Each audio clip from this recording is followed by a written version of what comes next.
তো বন্ধুরা তোমরা কি ভিডিওটা ভালো করে দেখো, তারপরে আমরা এর পানি কমেন্ট পড়বো।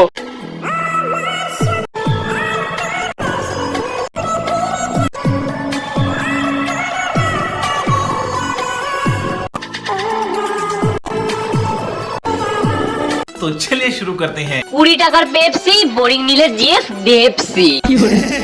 গরিবের মুকেশ আম্বানি কাকুর সাথে মার্কস ঠাকুমা। জলের মধ্যে ঢুকে প্রেম করো, কেউ মুখ দেখতে পারবে না। দুয়ারে হানিমুন। এত ভিআইপি দেখাচ্ছে আর গ্লাসে ঢালছে 20 টাকার কোকা কোলা। তোর ভাই ওই 20 টাকার কোল্ড ড্রিঙ্ক দেখিয়ে আমরা বুঝতে পারছি যে তুই ছোট লোক আম্বানি। দিদি কি কোল্ড ড্রিঙ্কসটাও মাস্ক পরে খেলো নাকি? ওর গার্লফ্রেন্ডের মুখ দেখলে ওর ফলোয়ার কমে যাবে, সেই ভয় যেটা দেখালে বাড়বে সেটাই দেখায়। আজকে আমি একটা কথা বলতে চাই, আমার মনে হয় দাদার মুখে খুব গন্ধ, তাই দিদি মাস্ক পরে থাকে। দিন দিন কিন্তু বড় হয়ে যাচ্ছে, আমাকে কেউ ভুল বুঝবেন না, আমি কিন্তু উচ্চতার কথা বলছি।